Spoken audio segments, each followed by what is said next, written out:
त्यांच्याशी खेळायचो आम्ही गाईच्या वासरांची. गाईच्या वासरांशी. हो. आणि एका वासरीचं नाव ठेवलं होतं गुणी. अरे वा.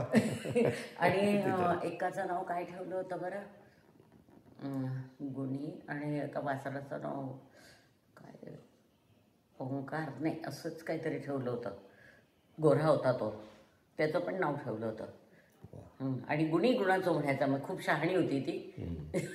गुणी गुणाची. आणि त्याचं काय नाव ठेवलं तर विसरले मी आता. असं नाव बिव ठेवायचं आम्ही. त्यांच्या गळ्यात असं हात घालून बसायचो.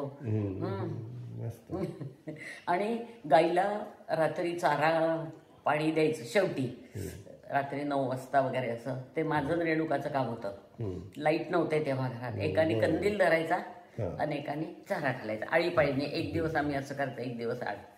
तर मग तिने कंदील धरायचा आणि मी चारा टाकायचा. मग ती कवळी उचलायची चाऱ्याची आणि गाईच्या गव्हाणीत नेऊन टाकायची आणि बादलीभर पाणी तिच्यासमोर ठेवायचं.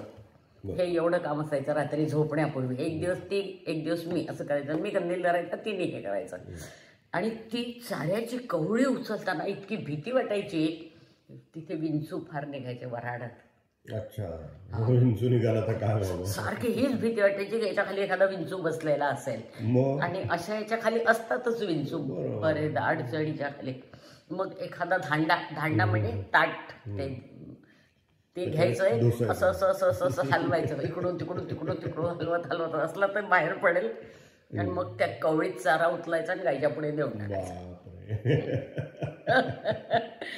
आणि वडील धार काढायला बसले सकाळी की मग गाईचं दूध काढायला, धार म्हणजे गाईचं दूध काढायला बसले की आम्ही एक एक ग्लास हातात घेऊन त्यांच्या मागे जाऊन रांग्याने उभा राहायचो तिघीजणी. धारोष्ण. आणि मग ते आम्हाला ग्लास भर दूध द्यायचे. तिथेच ते गरम गरम दूध प्यायचं. असं कोमट असतं दूध, फेस मस्त. ते दूध प्यायचं. त्याची चव सुद्धा आठवते मला अजून. असं कोमट गोडसर किंचित असं छान असं दूध प्यायलंय आम्ही. आणि मग शेण थापायचो. ते सगळे कामं करायचे.